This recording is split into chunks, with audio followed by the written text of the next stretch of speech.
याद तरी यारे लागे अवघे माझ्या मागे मागे आजी देतो पोट भरी पुरे हळूहळू चला कोणी कोणाशी न बोला आजी देतो पोट भरी पुरे तोवरी तुका म्हणे सांडा घाटे तुका म्हणे सांडा घाटे येणे नका भुरपोटे आजी देतो पोट भरी पुरे म्हणतो वरी विठाला विठ्ठला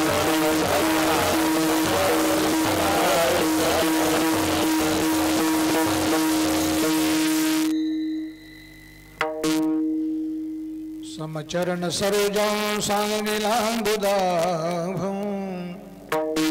जगन निहित पाणी मंडन मंडनाना तरुण तुलसीमाला कंधरं कंजनेत्रं सदय धवल हासं विठ्ठलं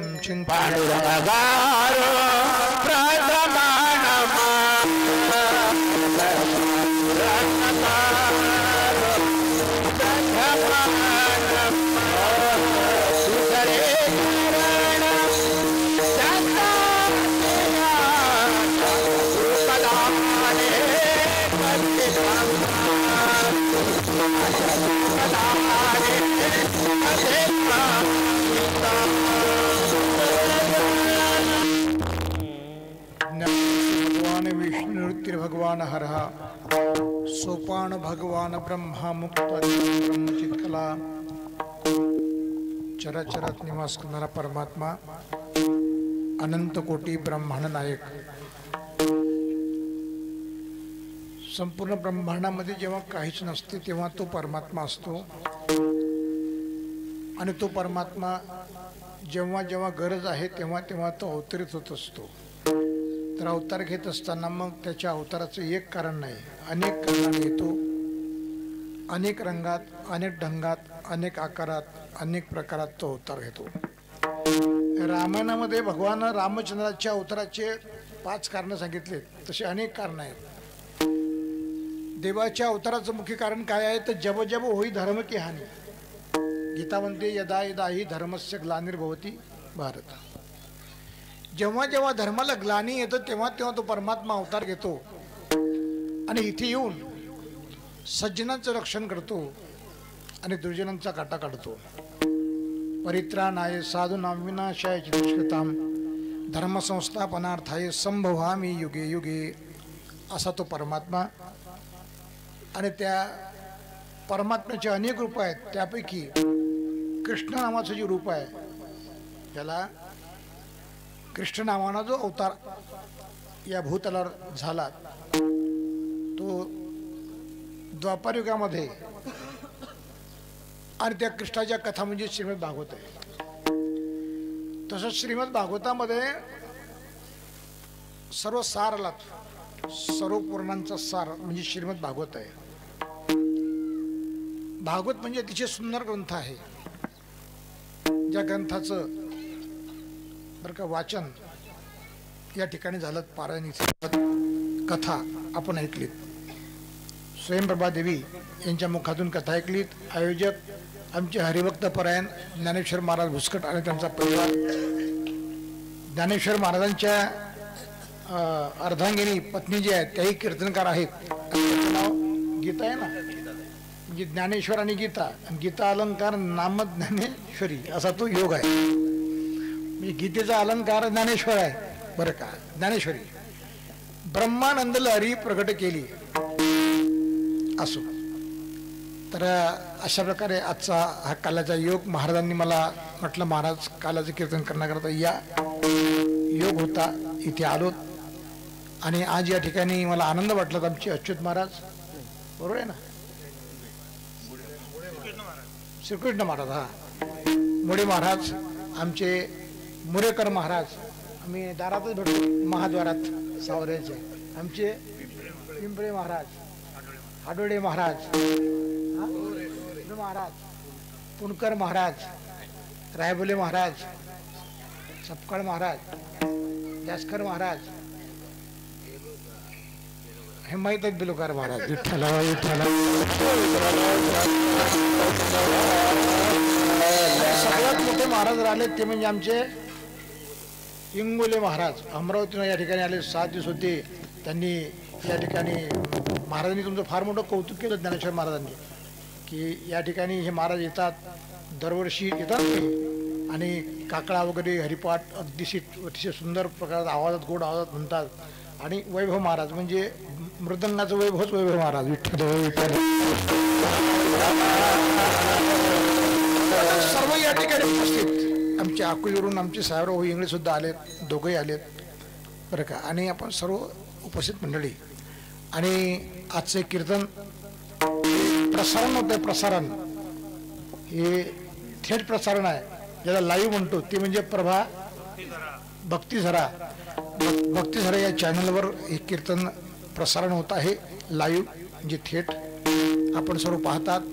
तर या चॅनलला जे लोक असतील त्यांचे सर्वांचे धन्यवाद की तुम्ही कीर्तन समेपर्यंत ऐका. विठ्ठल विठ्ठल.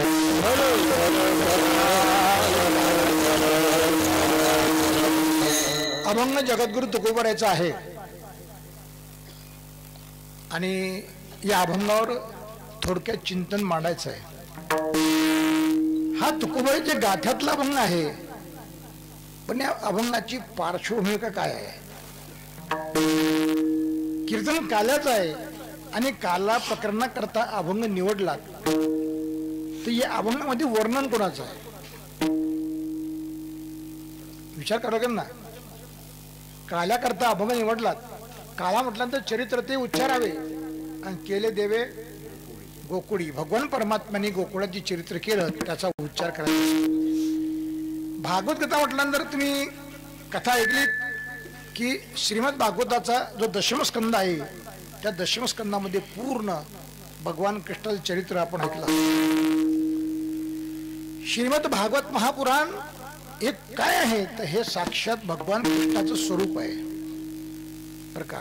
भगवान कृष्ण परमात्म्याचं वाङ्मय रूपी रूप म्हणजे श्रीमद भागवत महापुराण. आणि तुम्ही दशमस्कंद श्रवण केला असेल 7 दिवसांनी.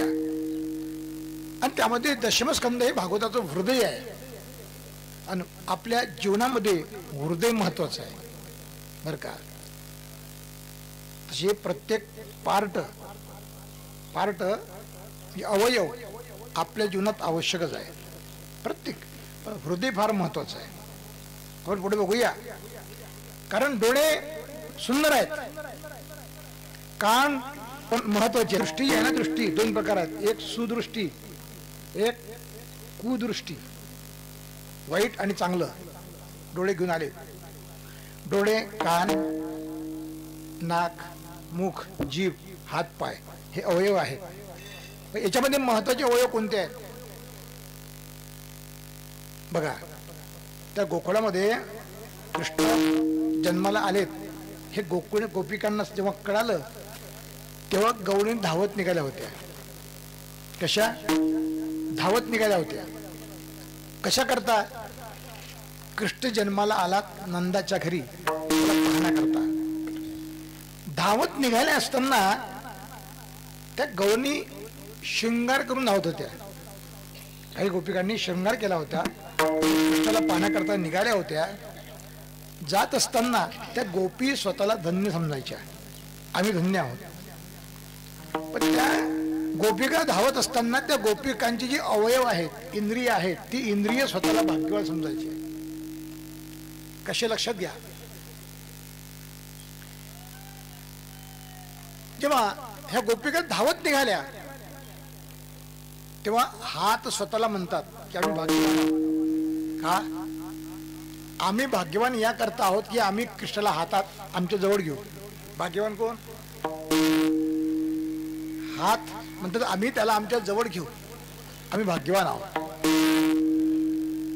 त्या हात म्हणतात आम्ही जवळ घेऊ, तेव्हा पाय म्हणतात अरे हाताने तुम्ही जवळ घ्याल पण जोपर्यंत मी तिथपर्यंत घेऊन जाणार नाही. कसे घ्याल? हात जेवढे महत्वाचे आहेत तेवढे पाय देखील महत्वाचे आहेत, कारण पाय त्या देवापर्यंत घेऊन जातात.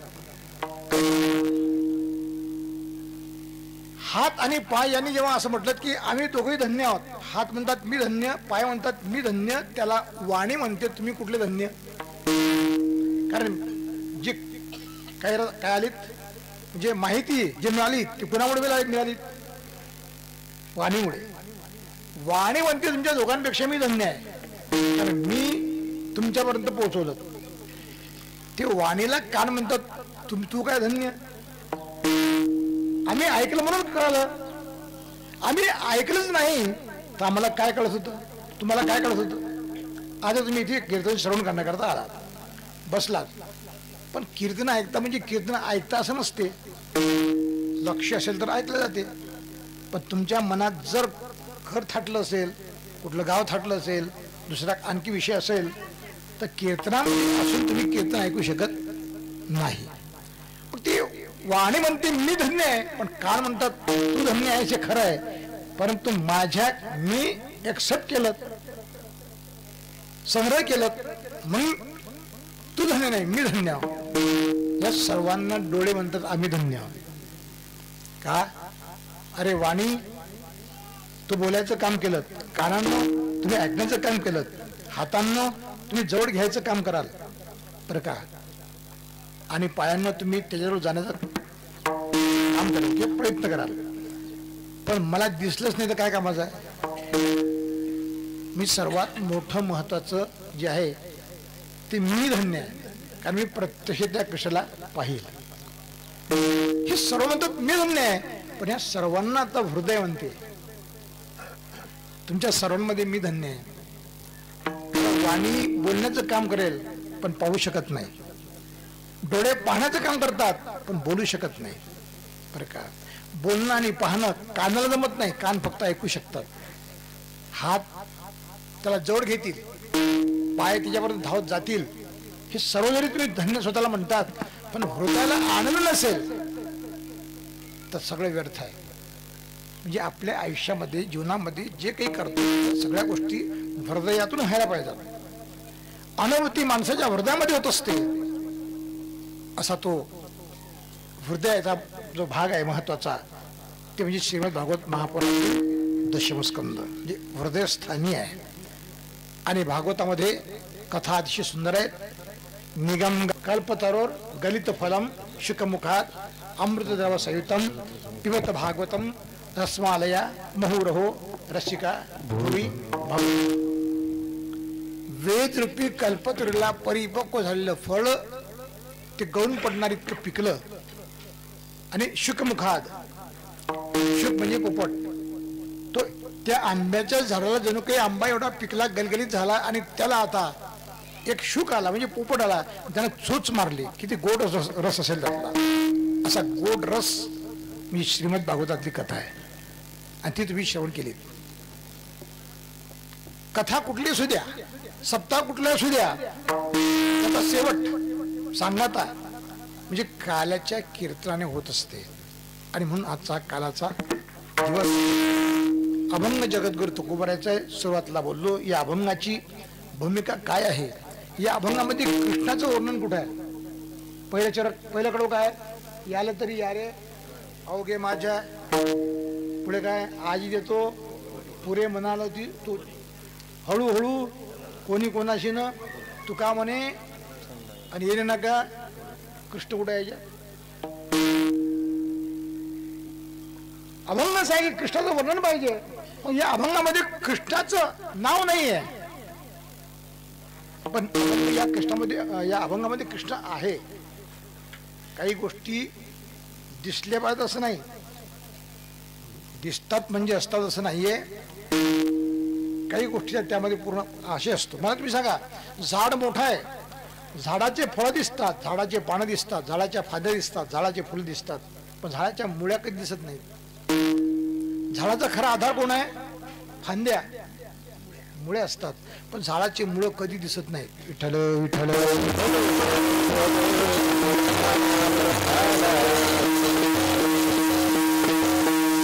आजचा अभंग द्वापार युगातलं वर्णन आहे. जगद्गुरु तुकोबारांनी वर्णन केलेलं आहे, आणि ते असं केलं की प्रत्यक्ष जगद्गुरु तुकोबाराय त्या ठिकाणी असावेत, असा आजचा अभंग आहे. हा अभंग म्हणजे काय? कोणाच्या मागे जावं, कोणी कोणाच्या मागे गेलं पाहिजे. माणसानं कोणाच्या मागे जाऊ नये. कोणाच्याही मागे जाऊन फायदा नसतो. जावे त्यांच्या मागे मागे, कोणाच्या मागे जाऊ नये. साधू संत ज्या मार्गाने गेलेत, वेदमार्गे मुनी गेले त्याची मार्गी चालेलो. आपल्या जीवनामध्ये प्रत्येक प्रकारचा गुंथा अडचणी निर्माण होऊ नये असं वाटत असेल तर वेद मार्गाने जा. वेद मार्गाने साधू संत गेले, ऋषीमुनी गेलेत, त्या मार्गाने जा. जगद्गुरु तुकोबा म्हणतात, याल तरी या रे लागे, लागाने या.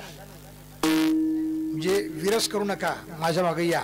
हे वर्णन कुठलं आहे? वर्णन हे गोकुळातलंच आहे. हे वर्णन कोणी आहे असं म्हटलंय मला माझ्या मागे या? चोरानं चोराच्या मागे जावं का? किंवा सज्जनानं चोराच्या मागे जावं का? चोरानं सज्जन मागे जावं का? हा जावं. चोर सज्जनाच्या मागे गेला चालेल, पण सज्जन चोराच्या मागे गेला तर नाही. चोरी केली तरी नाव बदलून झाल्याशिवाय राहत नाही. एखादा दारू पिणार आहे, दारू पिणारानं तुमच्या मागे यावं की तुम्ही दारू पिण्याच्या मागे जावं? कोणी कोणाच्या मागे जा, वास मात्र येते. सगळं असले म्हणजे, सोबत असले म्हणजे येते ना. तसे हे शास्त्र सांगते की एखादा दारू पिणारा माणूस असेल आणि त्याच्या संगतीत तुम्ही 3 वर्ष राहिला तर निसंशय तुम्हाला दारू पिल्याचा दोष लागतो. पिऊ नका. नाही पिले तरी तुम्हाला 3 वर्षामध्ये बेवडा नावाची पदवी प्राप्त होते. हा बेवडा आहे म्हणून. ते काही सांगू नका. आज दिसत नाही, रात्री घेत असेल, रात्री घेऊन झोपत असेल वगैरे वगैरे. म्हणून संगती कोणाची करायची नाही. आता या ठिकाणी या अभंगामध्ये महाराज म्हणतात, माझ्या मागे या. माझ्या मागे तुम्ही आलेत तर तुमचं भलं होईल. येसाल तर कशी याल? लागाने या. या अभंगामधला पहिला शब्द असा आहे की याल तरी किंवा याल तर. यायचं असेल तर या, नसेल यायचं तर नका येऊ. याल तरी, याल तर या, नसेल यायचं तर नका येऊ. मराठी भाषा महत्वाची आहे. ज्ञानोबा म्हणतात, माझा मराठी बोल कौतुके, अमृतात ही पहिला जिंके, ऐशी अक्षरे रसिके भेडवी. मराठी भाषा एवढी महत्वाची आहे. हा जो शब्द आहे, टोनिंग बदललं की अर्थ बदलतो. मराठी भाषा कशी आहे? टोनिंगवर आहे. टोनिंग बदलत का अर्थ बदलतो. आता मी तुम्हाला म्हणतो, ऐका. आता समजा तुम्ही मला 10 वेळा म्हटलं, महाराज तुम्ही इथून बरेचदा गेले हो, या ना एखाद्या वेळेस आमच्या घरी. 10 वेळा गेले, एखाद्या वेळेस आमच्याकडे या. हो हो तुमच्याकडे जरूर येऊ. किंवा तुमच्या गावात कथेला आलो, 7 दिवस झाले तुम्ही मला म्हणता महाराज या महाराज या. मी होत म्हणतो पण तुमच्याकडे आलोच नाही. आणि कालच्या दिवशी तुम्ही मला भेटलात, तुम्ही काय म्हणाल? महाराज 7 दिवसापासून तुम्हाला म्हणत होतो, आजचा 8वा दिवस निघाला, आजचा काल आहे, आता शेवटी तुमची इच्छा व्हा, याल तर. हे शब्द कसे आहेत? नम्र आहे का? नम्र आहे ना? याल तर. या शब्दामध्ये कारुण्य आहे. याल तर तुमची इच्छा व्हा, येसाल तर या, नाहीतर तुमची मर्जी. आणखीन हे शब्द तुम्हाला याल तर या, नम्रता. आणि हे शब्द, महाराज 7 दिवस झाले, आज 8वा दिवस निघाला, हो हो म्हणता येत नाही, याल तर. शब्द तोच आहे, पण या शब्दात काय अर्थ आहे? अहंकार आहे. याच्यामध्ये प्रेम नाही आहे. हे बा याल तर या, नाही तर तुमच्यासारखे लय पाहिले. विठ्ठल विठ्ठल.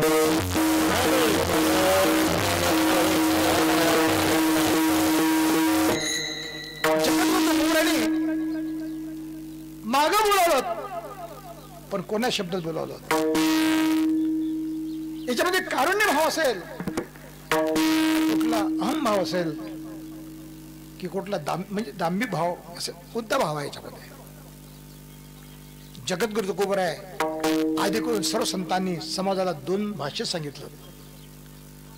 आधी मवाळ भाषेत सांगितलं, पण कठोर सुद्धा बोलले. तुकोबा एक प्रमाण आहे, किती सांगावं बटकीचे म्हटलं. पुढे शिंदळीचे रडत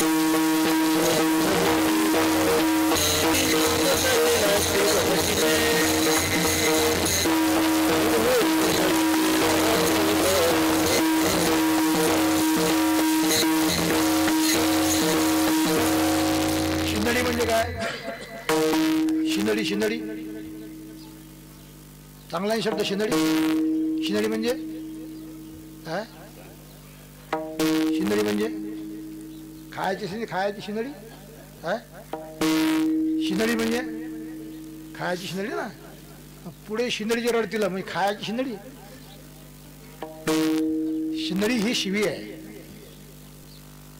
शिंदडी हे शिवी आहे बरं का. चारित्र्यहीन असो. ऐका शब्द आहेत. जगद्गुरु तुकोबराने या अभंगामध्ये मागे बोलवलं पण शब्द कसा आहे? नम्र आहे की रागीट आहे. पुढे शिंदे नाथभाव म्हणतात. काय म्हणतात? काय माय गेली होती भूतापाशी हरी नाही मुखाशी. मुढा म्हणजे मुढा म्हणजे मूर्खापेक्षा खतरनाक बेकारच. काही मूढ असतात, काही मूर्ख असतात.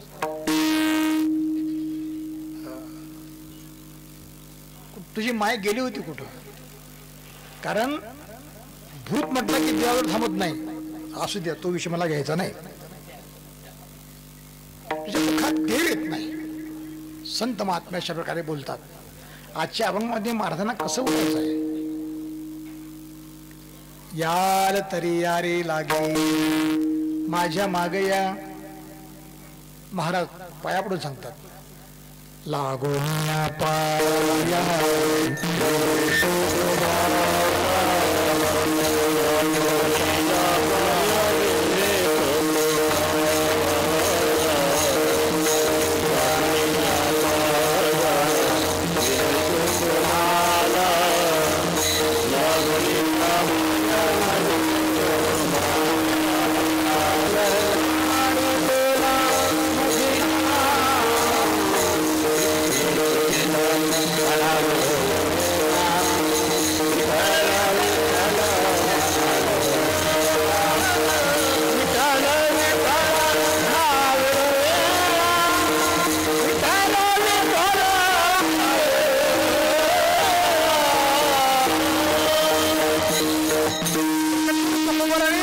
सर्वांना पाया पडून सांगितलं.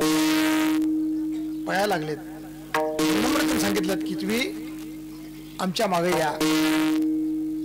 आमच्या मागे आल्यानंतर आम्ही तुम्हाला पोटभर देऊ, पण माझ्या मागे या. जगद्गुरु तुकोबराला माहित आहे की माझा मार्ग हा सरळ आहे, माझा स्वच्छ मार्ग आहे. माझ्या मागे या.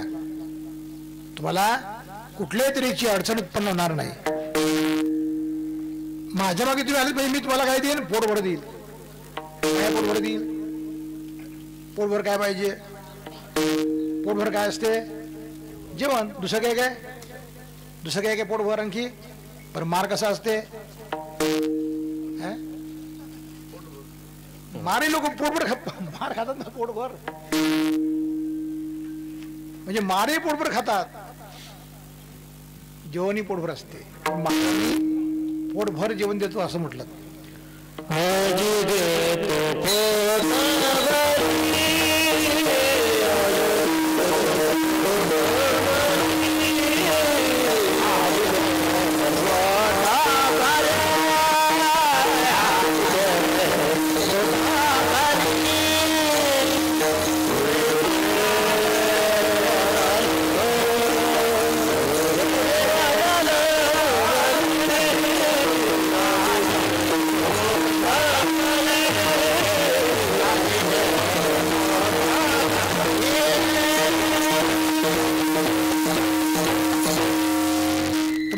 पोट भर देतो पुरे म्हणाल तोपर्यंत.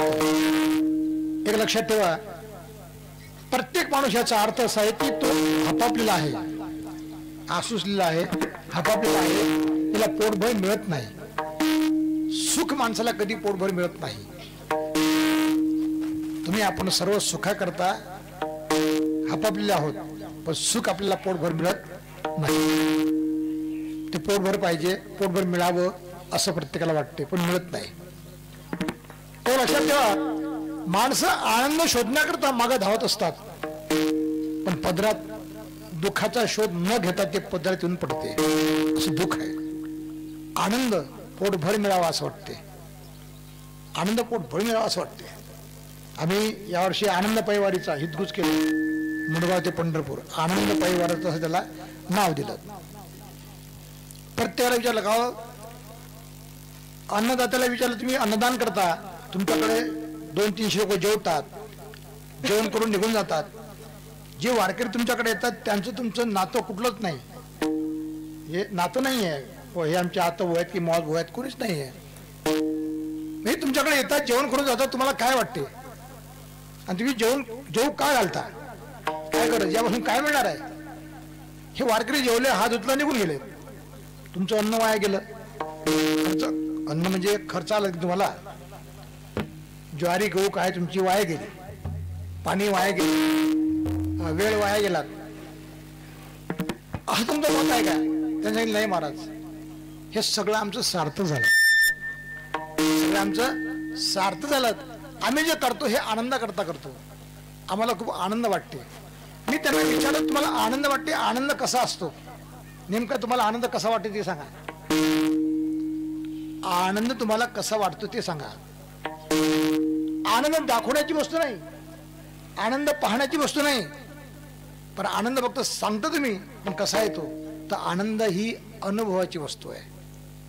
आनंद ही अनुभवाची वस्तू आहे, आणि आनंद हा आपल्या हृदयाला होत असतो. तो हृदयामध्ये झालेला आनंद हा कसा सांगावा, सांगता येत नाही. तसं आपण गुळ खाल्लात, गुळ खाल्यानंतर गुळ गोड आहे हे सांगू शकते माणूस, कसा गोड आहे हे सांगू शकत नाही, कारण तो गुळ गोड आहे. पण तो गुळ गोड आहे, हा गोड कसा आहे हे सांगण्यासाठी नाही, ती चाखण्याची वस्तू आहे. कारण तुम्ही स्वतः चाखा आणि त्याचा आनंद तो कसा गोड आहे हे तुम्ही चाखल्याशिवाय तुम्हाला कळू शकत नाही. हे कडू आहे, पण कसं कडू आहे, स्वतः चाखल्याशिवाय कडू हे चव तुम्हाला कळत नाही. ही चव, तसा आनंद बरं का, हा आनंद सांगता येत नाही. जगद्गुरु तुकोबाराच्या मागे जा, संतांच्या मागे जा, तुम्हाला आनंद मिळेल आणि तो पोटभर मिळेल. कारण तुकोबार सांगतात, बाबा तुम्ही माझ्या मागे येत नाही, मी तुम्हाला का बोलावतो. महाराज म्हणतात की रान बरं का, काय प्रमाण आहे. महाराज म्हणतात आम्ही खातो आनंदाचे लाडू, नका चरफळू घ्या. अरे आम्ही आनंदाचे लाडू खातो, मी आनंद आम्ही चाकतो, ते तुम्ही घ्या, तुम्हाला आनंद मिळावा याकरता आम्ही सांगतो, तुम्ही आमच्या मागे या, तुम्हाला आनंद मिळेल. नका जाऊ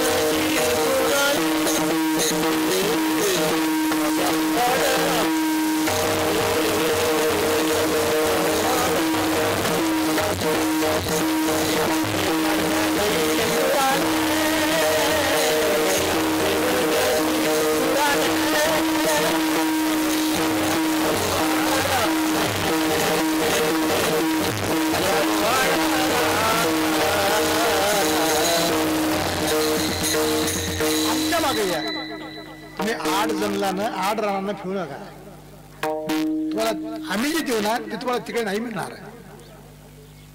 आमच्या मागे या. कधी कधी रस्ते फार बिकट असतात, कधी कधी रस्ते फार बिकट असतात. आमचे माणिकराव महाराज सांगायचे, एक आबा आणि नातू दोघं त्या बंडीत बसले, बंडी निघाली रस्त्यानं, कोणातरी गावाला जायचं आहे. आबाला गुंगी आली, नातू म्हणे आबा मी दूर हाकलतो, धुरीवर मी बसतो. आबा म्हणत ठीक आहे, तूही शिकला पाहिजे. आणि धूर ती बंडी निघाली, समोर चलता चलता आबाला गुंगी आली, तोंडावर उपरणं घेतलं, आबा लागून गेली. नाताने विचारलं, आबा 2 रस्ते आले, एक रस्ता धोपट आहे म्हणजे चांगला आहे, एक रस्ता स्पष्ट दिसते आणि दुसरा रस्ता थोडासा अस्पष्ट आहे. मग कोण्या रस्त्याने बंडी घेऊ? कोण्या रस्त्याने बंडी हाना माणसानं? जो स्पष्ट रस्ता दिसते त्या रस्त्यानं की अस्पष्ट दिसते त्या रस्त्यानं? जाऊ द्या, स्पष्ट रस्ता दिसते ते हात वर करा. स्पष्ट रस्ता दिसते त्यांनी बंडी जाऊ द्या. 1 2 3 4 5 6 7 8 10 15 लोकांना हात वर केले नाहीत, अस्पष्ट दिसते. मग आजोबाने सांगितलं, जो रस्ता स्पष्ट दिसतो बैलगाडीचा त्या रस्त्याने बंडी हाण. या पोरांनी त्या रस्त्याने बंडी आणलीत, कोण्या स्पष्ट रस्त्यानं, तर ती बंडी थेट गेली गावाच्या बाहेर. जे गुळ होते का नाही, गावाच्या बाहेर जे गुळ होते त्या गुळावर ती बंडी गेली. कारण ती वाट गुळाच्यामुळे, ते गुळ मारायचे म्हणून गावाच्या बाहेर बरं का ती बंडी गेली.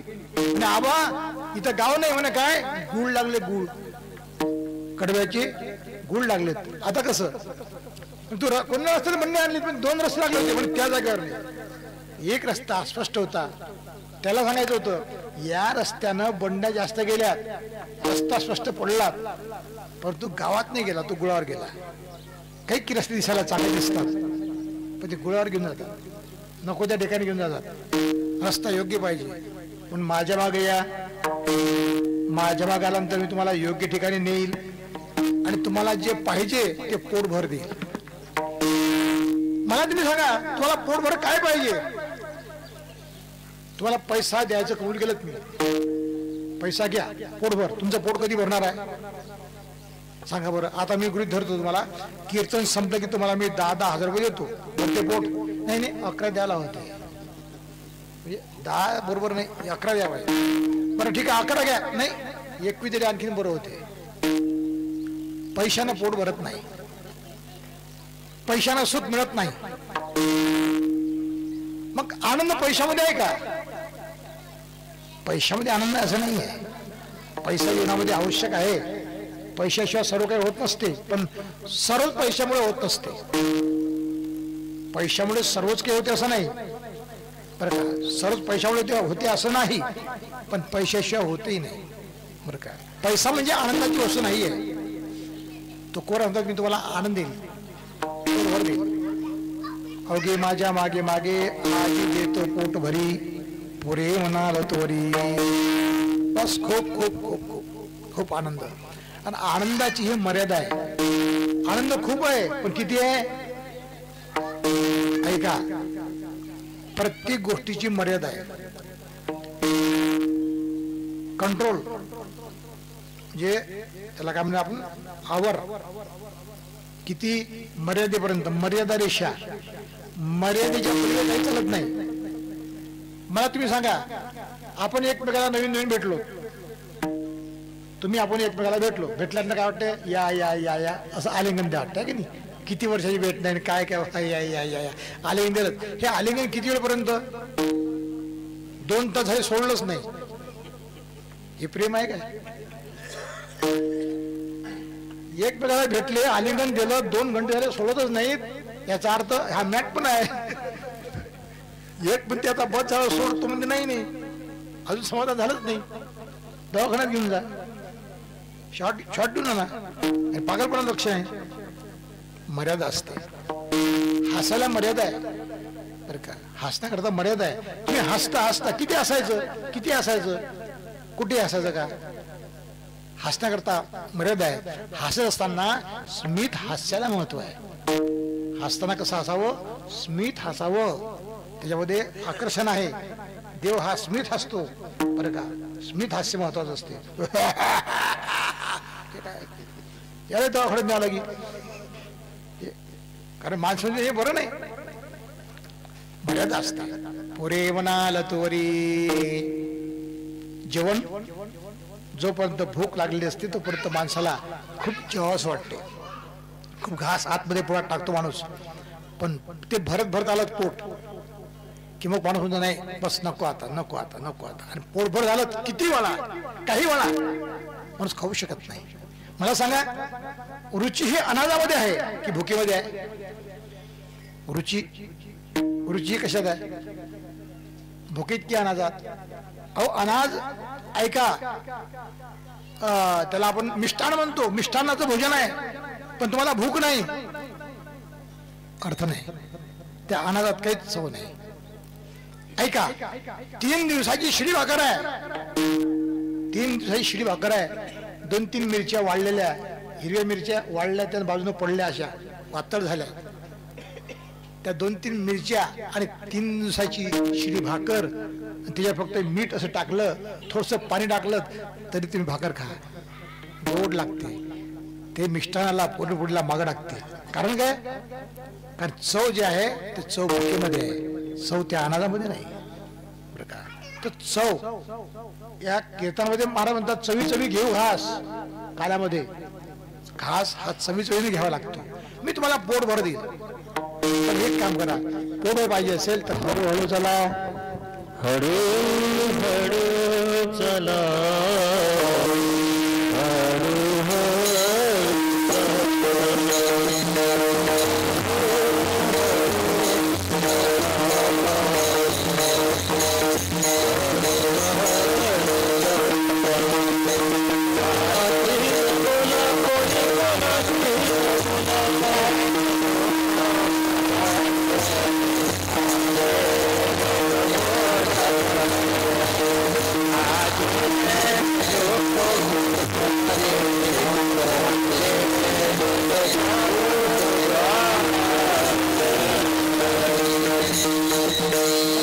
पाहिजे असेल ते एक काम करा, कसं झाला, हळूहळू चला, घाई करू नका. घाई कोणते काम चांगले होत नसतात. बरं का? हळूहळू चला, शांती धरा जरा, कोणी कोणाशी न बोला. याचा अर्थ आहे की धावपळ करू नका, कोणी कोणाशी न बोला, याचा अर्थ वाद वितंडवाद करू नका. प्रेमानं, मिलत्वानं, आपुलकीनं वागा आणि माझ्या मागे या, मी तुम्हाला पोटभर देईल. आजी देतो पोट भरी, पुणे म्हणाला तो भरी. काय करा, हळूहळू चला, धावपळ करू नका, कोणी कोणाशी न बोला, वादविवाद करू नका. आजी देतो पोट भरी, पुणे म्हणाला तो भरी. पण त्याकरता पोटभर पाहिजे असेल तर महाराज म्हणतात, आधी पोटात काही ठेवता येत नाही. जसं तुम्हाला दूध आणायचं असेल आणि गडव्यामध्ये पाणी आहे, गडवा पाण्यानं भरला आहे, त्या पाण्यानं भरलेल्या गडव्याला तुम्हाला खाली काढावं लागेल, म्हणजे खाली करावं लागेल, रिकामा करावं लागेल, नंतर त्यात दूध भरता येईल. तसंच तुमच्या आमच्या पोटामध्ये जे आहे ते टाकून द्या. घाटे म्हणजे घट, घट म्हणजे शरीर. तुका म्हणे सांडा घाटे, ये ने नका भरू पोटे. खरं तुम्हाला या घटात काय भरायचं आहे? तुका म्हणे देह भरला विठ्ठले, काम क्रोध केले घरडे. या घटात तुम्ही काम क्रोधादी विकार जर भरलेत तर तुम्हाला पोटभर आनंद नाही मिळणार. ज्या चित्तात काम आहे, ज्या चित्तात क्रोध आहे, ज्या चित्तात लोभ आहे, मदमत्सर आहे, अहंकार आहे, हे ज्या चित्तात ज्या हृदयात भरलेलं आहे त्या हृदयात आनंद नाही मिळणार.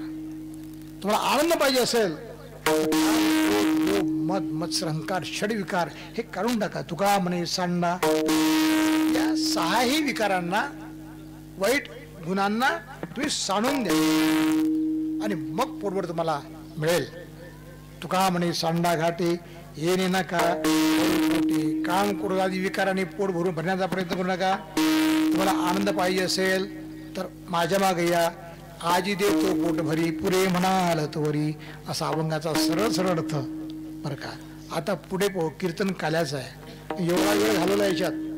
हो, कारण चरित्र ते उच्चारावे केले देवे गोकुळी. हा अभंग,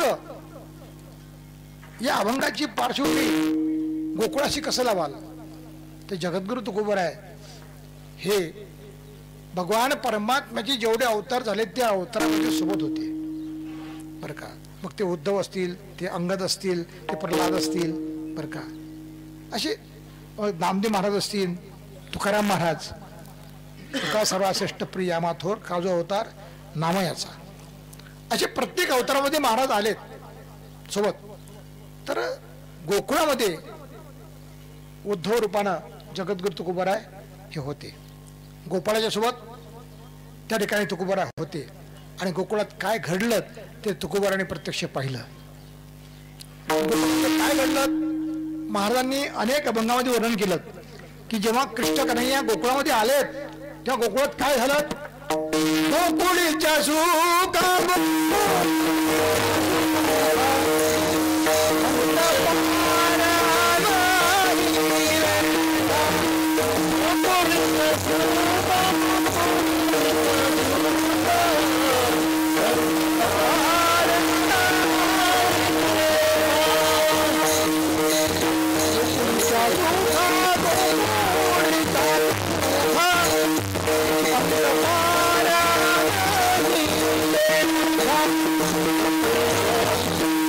सुख झालं आणि त्या सुखाला अंत पार राहिला नाही.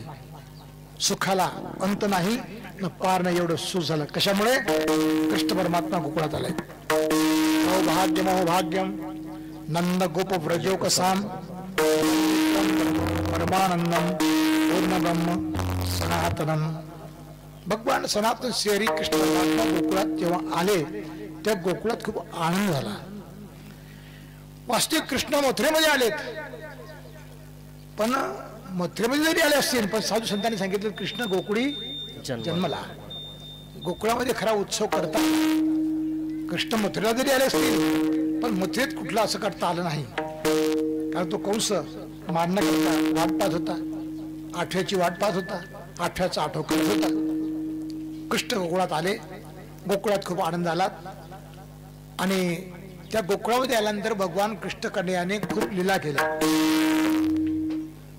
त्या लीलांचं वर्णन करणं हे अवघड आहे. पृथ्वीचा कागद आणि समुद्राची शाई आणि असल्या वनराई याचे टाक केलेत पेन केलेत तरी होत नाही.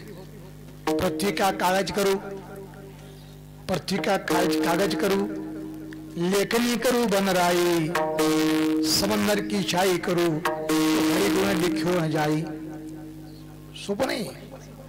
असा तो देव गोकुळात आला. त्या कृष्णाने अनेक लीला केल्या.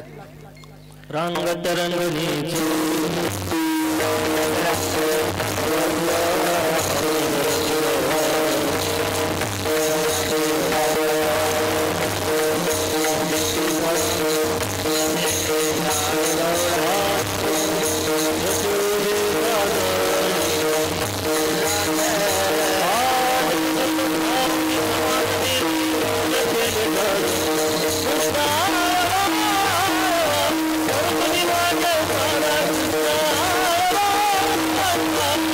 रांगत रंगणी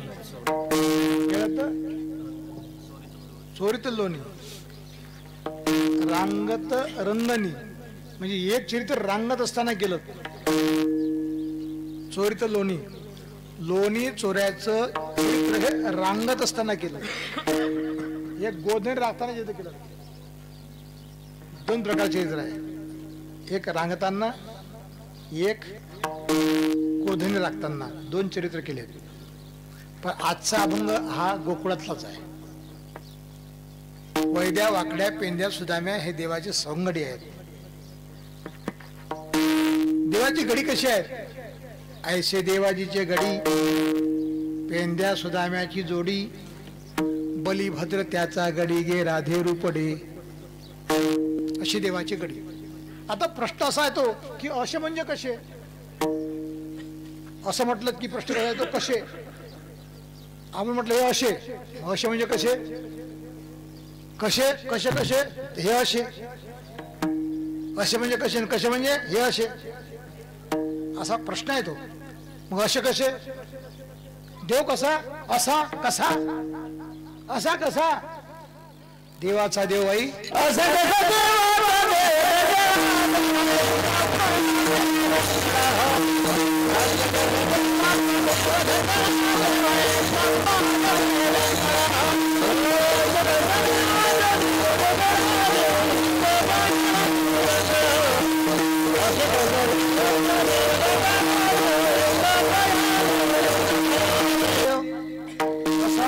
कसा असा कसा एका पायान लंगडा.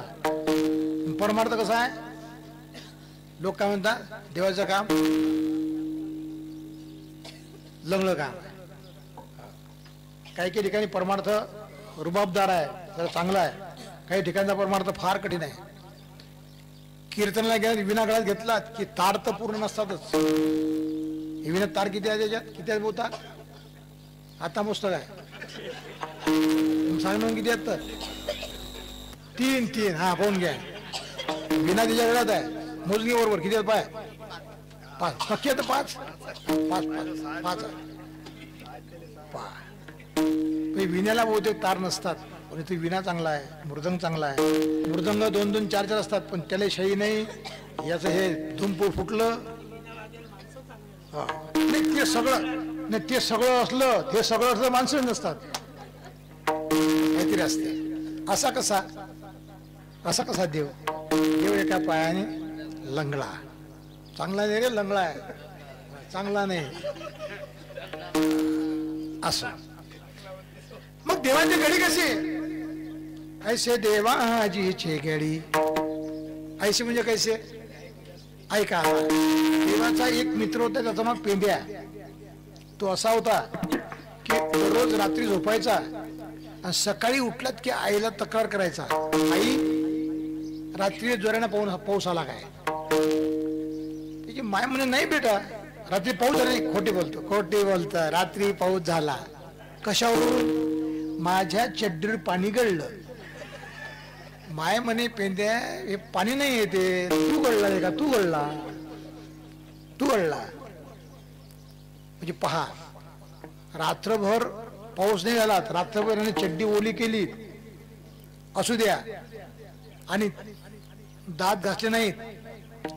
ऐशे देवाची गडी ऐका, ऐशे देवाची गडी दात घासले नाहीत, डोळ्यात चिपळं आणि ते असं इकडून तिकडून असा कड फेडल्यामुळे इकडची लाळ या कानाच्या मागून राऊंड मारून पुन्हा तोंडात आली, इकडची अशी राऊंड मारून तोंडात आली. ऐशे देवाजीची घडी. आता पहा डोळ्यात चिपळं, लाळ अशी पुन्हा तोंडात गेली आणि हातात चड्डी ओली. माय म्हणते पेंद्या सुंदर ताक केले. पेत काय रे, धावतच गेला आणि ताक घेतलं तोंडात टाकलं आणि मग पेंद्याला आठवण झाली. पेंद्यानं कालच शपथ घेतली होती की कृष्णाला वस्तू दिल्याशिवाय आपल्याला खायची नाही. कृष्णाला देवाला कुठली वस्तू दिल्याशिवाय आपण खायची नाही, प्यायची नाही. पण देवाला न देता मी माझ्या तोंडात ताकाची गुळणी घेतली. पेंद्याची म्हणते पेंद्या काय करतं, नाही आलोच. ती चड्डी कशी पाण्याने भिजलेली जे मन सांगते, हाताने धरली, लाळ चिपळं, तोंडात ताकाची गुळणी आणि घेऊन तो पेंद्या धावत धावत गेला कृष्णाच्या घरी. कृष्णा माहिती पेंद्या आला. पेंद्याची चावल भगंदाला लागली. भगवान कृष्णाने एक झोपायचं नाटक केलं. देव हा हाक मारतो, बोलता येत नव्हतं. देव उठत नव्हता आणि देवाला दिल्याशिवाय दुसरी गुळणी हा घेऊ शकत होता. तोंडात टाकल्यामुळे बाहेर फेकता येत नाही आणि पोटात जाऊ देता येत नाही. या अवस्थेत तोंडात पेंद्यातून फुगत चाललं. देव म्हणतोय, पेंद्या म्हणतोय अरे उठ. पेंद्या रडायला लागला.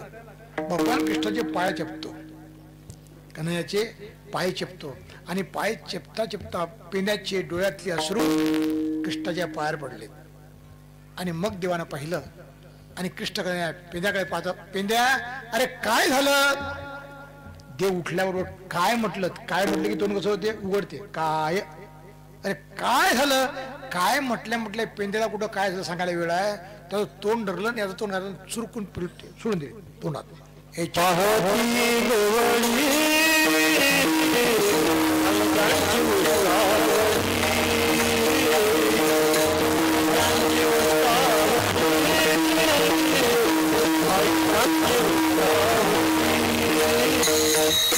देवानं उष्ट खाल्लं. ती गोवडी कशी आहेत, गोवडी म्हणजे गो म्हणजे गाई ओढणारे, गो म्हणजे इंद्रिय. हे सुद्धा यामध्ये तत्व आहे, ज्ञान आहे. कशी गोवडी आहे, खाय त्याची उष्टावळी.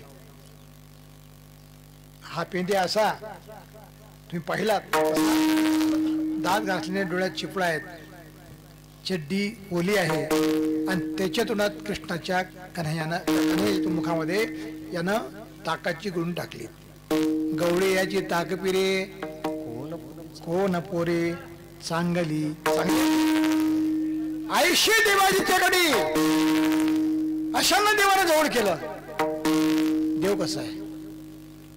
देव पैशानं प्राप्त होतो, देव श्रीमंतीने प्राप्त होतो.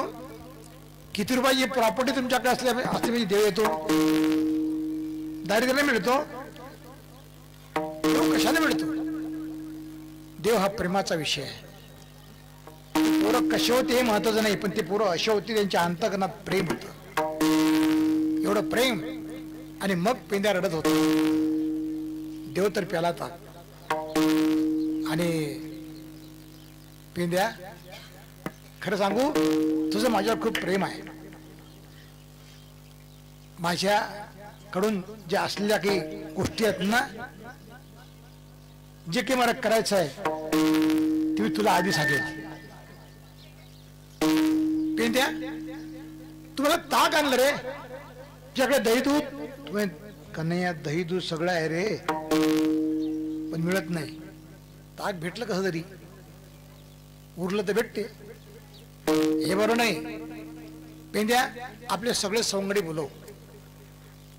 सगळे सोंगडी बोलवलेत, वैद्या, वाकड्या, पेंद्या, सुदाम्या हे सगळे बोलवलेत आणि भगवंताने त्यांना विचारलं, कार्यकडे हो आपण तर रोज सोबत खेळतो, तुमच्याकडे गाई म्हशी भरपूर आहेत, गाई म्हशी असताना तुम्हाला दूध वगैरे प्यायला मिळते? नाही, उरलं तर भेटते. बऱ्याच लोकांच्या घरी म्हशी आहेत, गाई आहेत, भेटते का सर्वांना?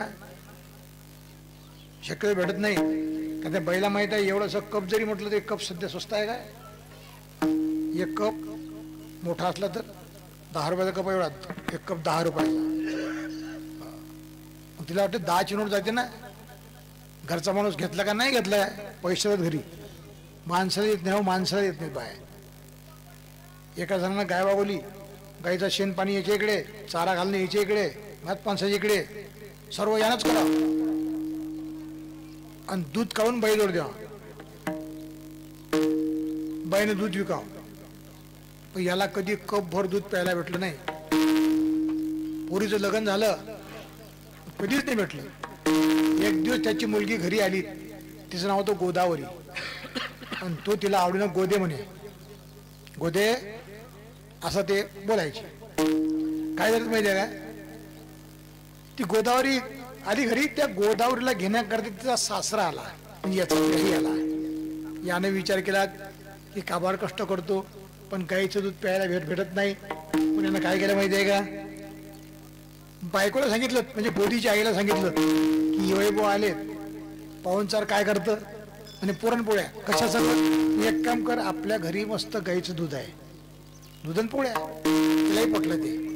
पण यानं सांगितलं, पण याच्या मनात एकच की आज असं दूध पिऊन घेतो नाही म्हणे.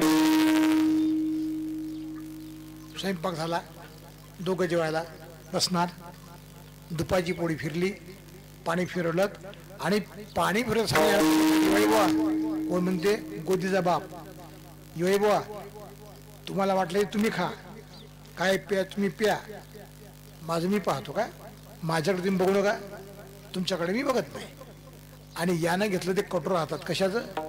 दुधाचं, आणि ते लावलं तोंडाला. लावल्यावर गट गट गट खलास. आणि आवाज, आता पाहुणा आहे जवळ, पाहुणा म्हटलं तर माझा जरा पाव वाटतं घरच्या मध्ये, हे इरान दूध पिऊन टाकलं आणि आवाज दिला, गोदे दूध आण.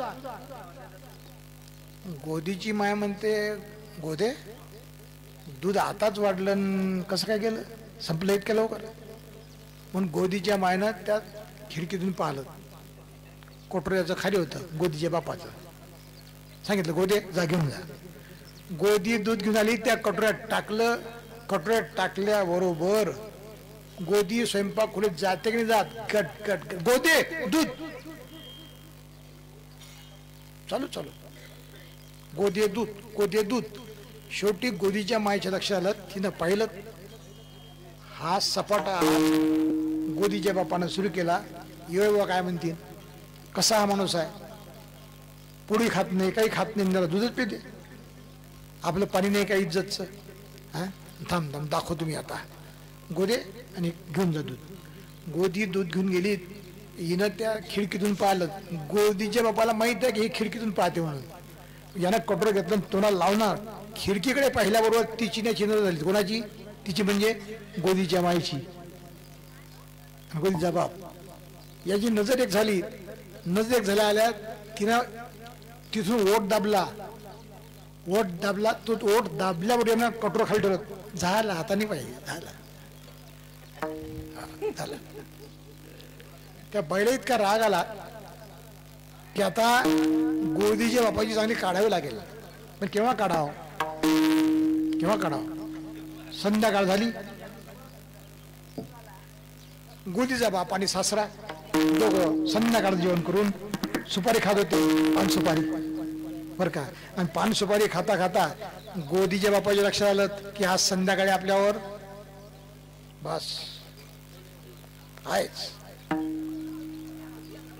त्याने सांगितलं, येळे बुवा तुम्ही घरात झोपता की भाई?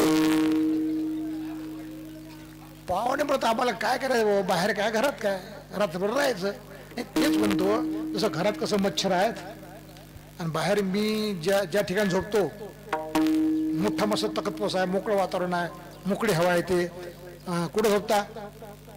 तर युवाई बुवाला या गोदीच्या बापाने याच्या जागेवर झोपवलं आणि युवाई बुवासाठी घरात केलेली व्यवस्था त्याच्यावर हा गोदीचा बाप झोपला.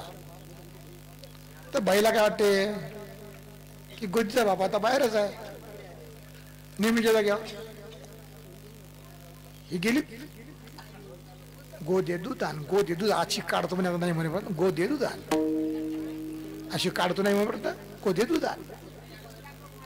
माहिती काय झालं? ही थेट एकदम ज्या ठिकाणी गोदीचा बाप नेहमी झोपत असतो त्या ठिकाणी गेली आणि तिथलं घेतलं रुमणं कळते ना, रुमणं घेतलं आणि असं धरलं आता. मग झोप लागली वाटते. या युवाईवाला वाटलं हात येईन बाईचा आवाज आहे, आता कसं करावं?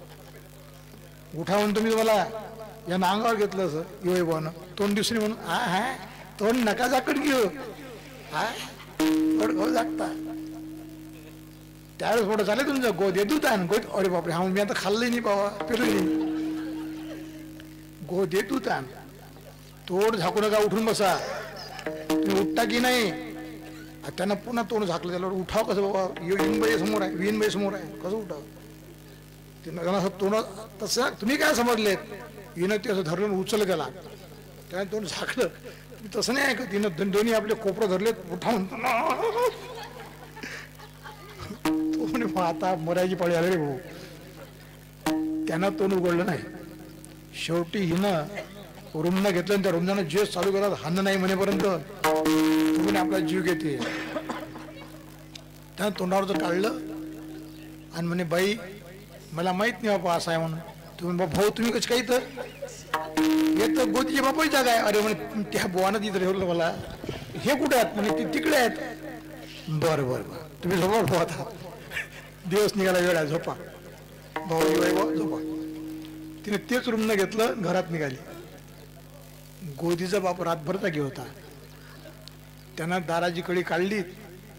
युवाई बघणार काय युवा लागली झोप, बाप्पा पस्त लागली अशी झोप. एक काम करा, आता मी शेणपाणी करतो, तुम्ही घरात जाऊन झोपा. म्हणजे गोदीचा बाप नाही याच्या जागेवर आला आणि इकडे बाईचं रूम निघाला. मग तुम्ही इकडे येऊन झोपले नाही? आम्ही बाप्पा आताच ताण टाकलं. आता काय खरं म्हणजे पहा, रूमनं हाणायच्या आधीच तो उठून बसलात. म्हणजे बाई एक काम कर, माझ झोऱ्या दे, मी घरी जातो बाप्पा. असं का होते? मिळत नाही म्हणून होते.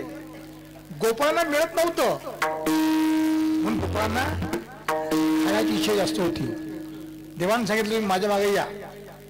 अरे हो, माझ्यावर विश्वास ठेवा, मी तुम्हाला पोटभर देईल. तुमच्या घरी मिळत नाही ना, यार तरी यारे लावा, अहो घे माझ्या मागे मागे, माझ्या मागे या, मी तुम्हाला पोटभर देईल.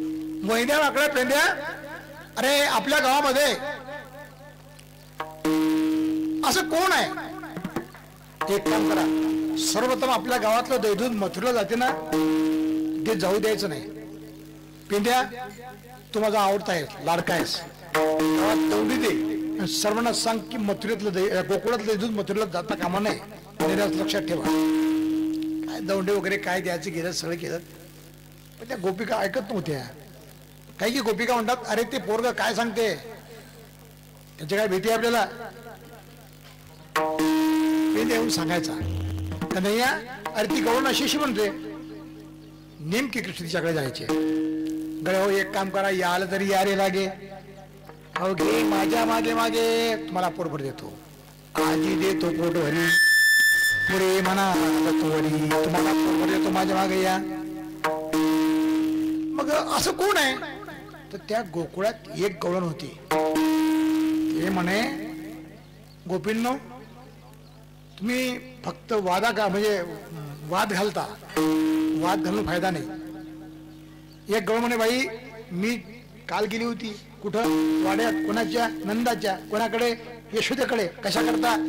त्यानं माझ्या घरात येऊन धिगाणा घातला ते सांगण्या करता. मग काय झालं? ती काय म्हणत होती यशोदा? तिने एकच म्हटलं, म्हणले ती अशीच म्हणून लागली की माझा कृष्ण एवढा चांगला आहे, एवढा चांगला आहे, त्याच्यासारखा चांगला.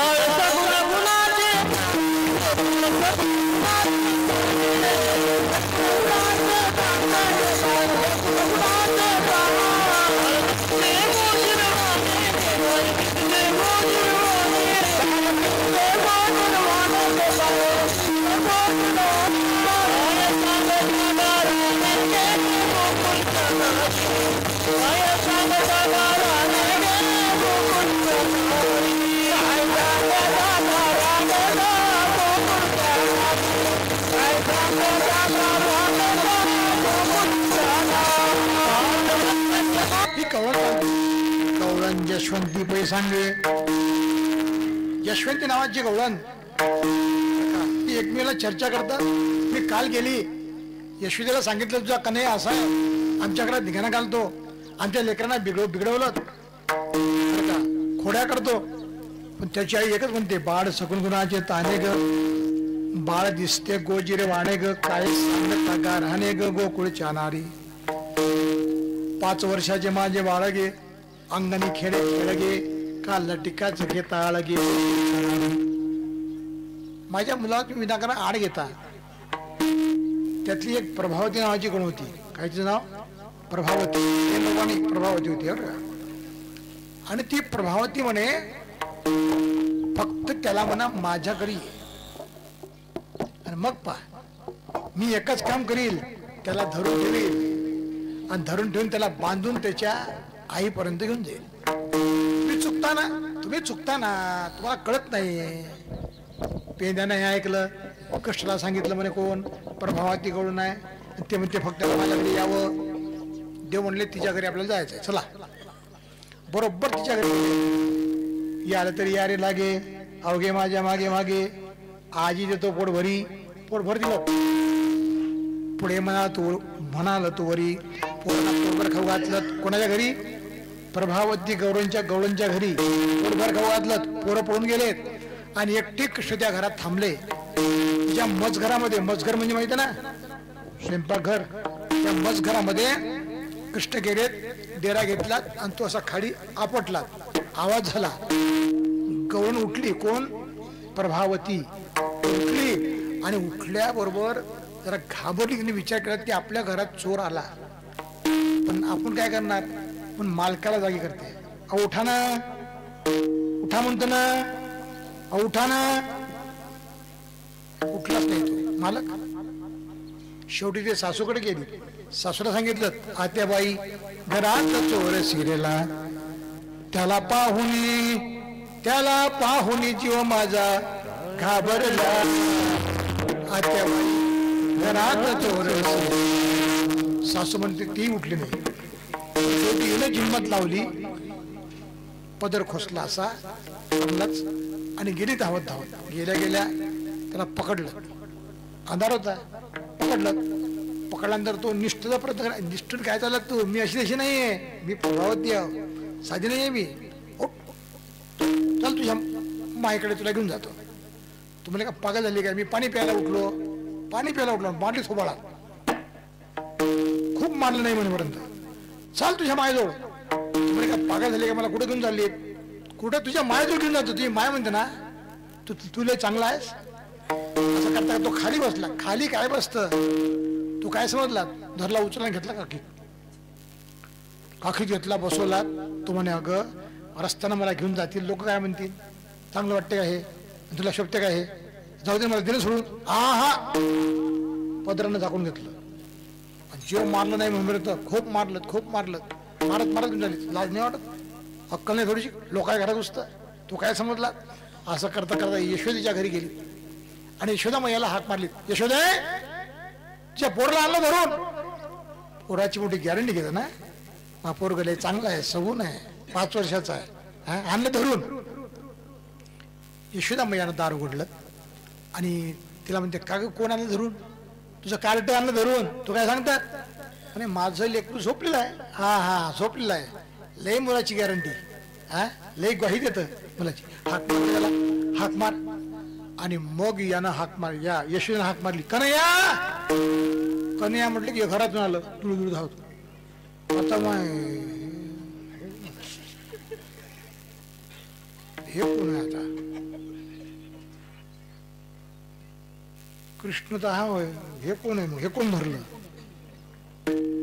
मग तिने पदर काढला, तसा पाहिलं तिचा नवराच होता. दिला आपण खाली धडकन खाली आढळला. तुम्ही सांगा की नाही वा?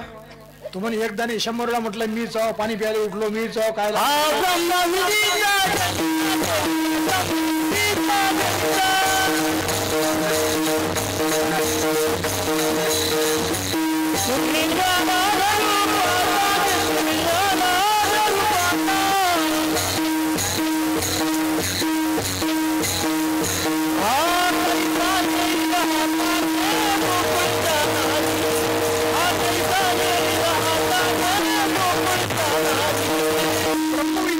तुम्ही याला धरून पाहता, हा कैसा येईल हाता घे गोकुळ, हा मोठ्या तुमच्या हातात काय लागणार आहे?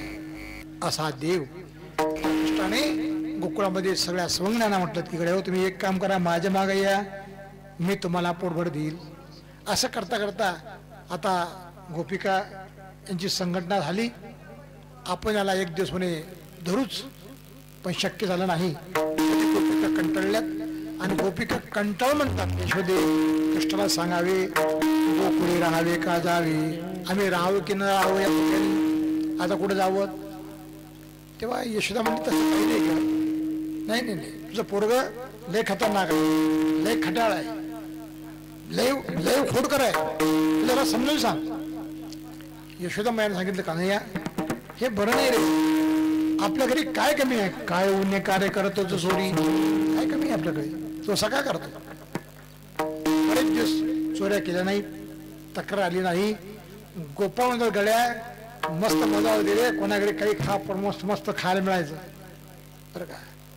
घरी ताकाचे सरोवर, येथे नवनताचे पूर, मस्त आनंद होता आम्हाला.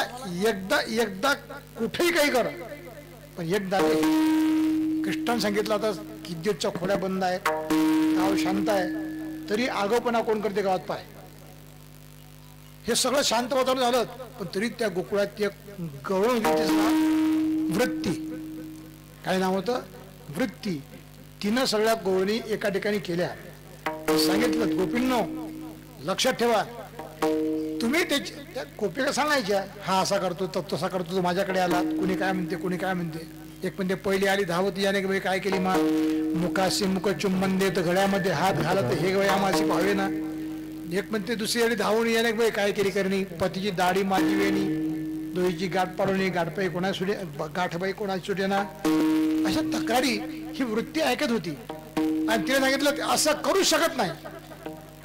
त्याला म्हणा माझ्या घरी फक्त येऊन बघ. अगं कसं राहावं हे समजलं पाहिजे. संरक्षण तुम्हाला करता येते ना, आणि दुसऱ्याला तुम्ही काय देता? दोष देता. आता खिसा कापला, तुम्हाला पैसे देत नाही, खिसा आपल्या चोरावर तुम्ही बंधन देता. तुम्ही चोराला दाखवता चालता चालता असं हात लावलं ठेवता, त्याला माहिती की इथं माल आहे, कापून टाकते. तो काय करतो, माझ्याकडे येऊन बघ म्हणा. पेंद्यानं सांगितलं कृष्णावृत्ती नावाची गवळण आहे आणि ती म्हणते त्यानं फक्त आपल्या घरी येऊन दाखवा. देव घरी जाऊन सांग, तिला जाऊन सांग की तुझ्या घरी आम्ही आज येणार. तिला सांगितलं, वृत्तीला माहित आहे हे पोरं खतरनाक आहे, आपल्या घरी येऊ शकते, पण हा कसा आहे ते हिचा जो महाल आहे, घर आहे, ते पूर्ण बंद करून टाकलं. हिचा महाल आहे, त्या महालाला 9 दरवाजे आहेत, 9 दारांनी 9 दरवाजे आहे, त्या 9 दरवाज्यांना कुलप लावलेत. घर पक्क केलं, पॅक केलं. आता घरात प्रवेशच करता येत नाही.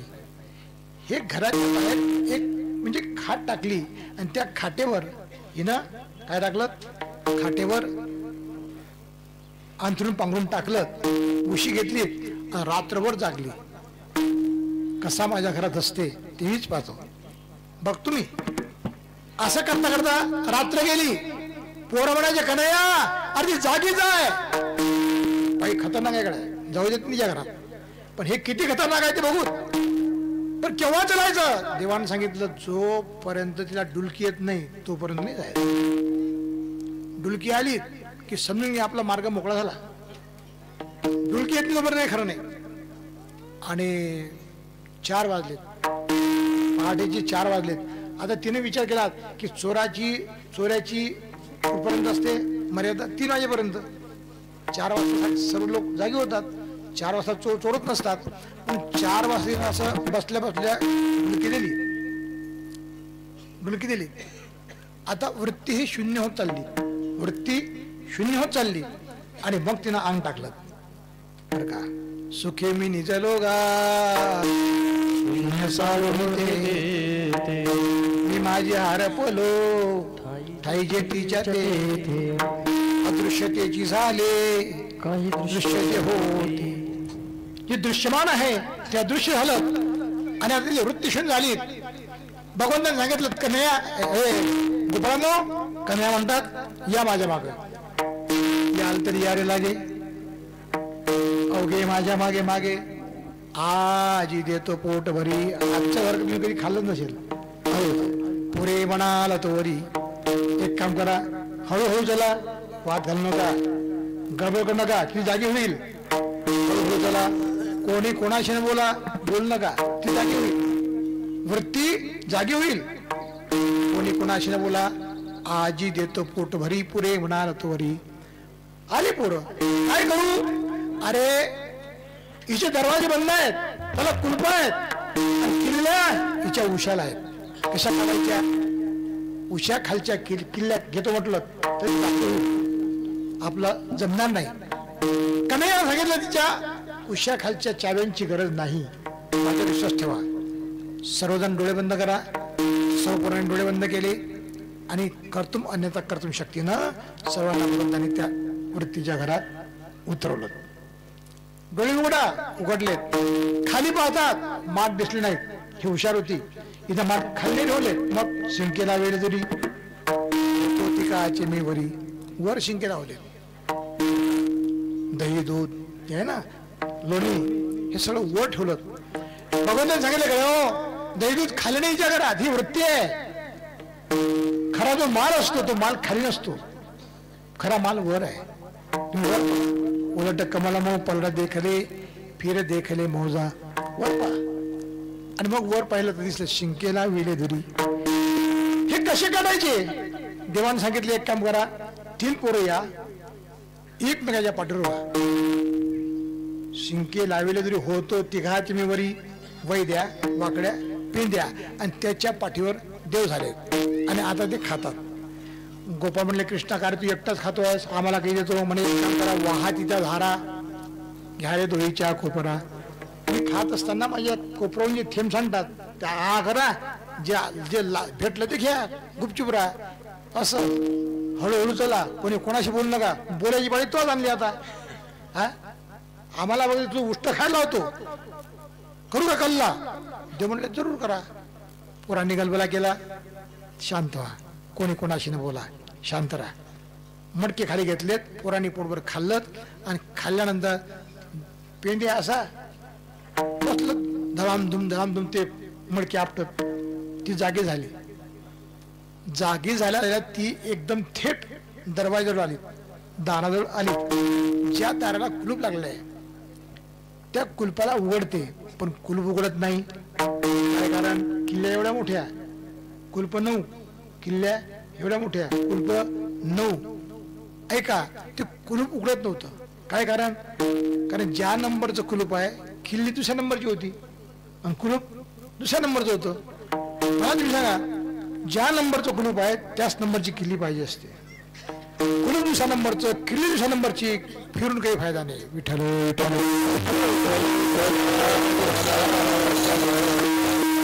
ते उघडत नाही, कसं उघडणार आहे?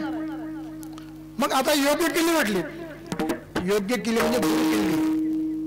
कुलप कोणते आहेत? संदेहाचे, विकल्पाचे, भ्रमाचे, आळसाचे, मायेचे कुलप. ते उघडण्याकरता योग्य किल्ली पाहिजे, ती पाहिजे गुरु किल्ली. आता किल्ली सापडली आणि पहिल्या दाराचं कुलूप उघडलं. असे 8 दारं उघडलेत, 8 प्रकृती शुद्ध झाली. 9व्या दाराला म्हणजे 9वे दिला हात लागला. 9वी दार हात लागला 9व्या दाराला. अरे आली रे आली, पेंड्या म्हणतो कृष्णा ती आली. आणि मग आता काय चाललं. आणि आता आपल्याला गळ्यावर आपल्याला आतमध्ये यायचं माहित होतं, पण बाहेर निघायचं माहित नाही. आता कसं? आता म्हणजे आता काय जसं होईल तसं. पेंड्या म्हणे आतापर्यंत माल खाल्ला, आता मारच खावं लागते आणि सोडत नाही ते. पेंद्या वैद्या वाकड्या रड्या लागलेत. म्हणले घाबरू नका, चला करा डोळे बंद. डोळे बंद केलेत आणि बाहेर काढले पोरं. पण पेंद्या म्हणे याचा रस्ता एकदा पाहून घ्या. एकदा पाहिला की मग आपल्याला टेन्शन नाही. डोळे बंद केले घरात, डोळे बंद केले बाहेर, याचा रस्ता पाहूनच घ्या. ह्या पेंद्या सगळ्यात शेवटी होता. यानं एक डोळा उघडला, बारीक एक डोळा उघडला. जसा उघडला तसा फसला मधात, अर्धा वर अर्धा खाली. तेवढ्यात त्या गवळ्यानं 9वं दार उघडलं.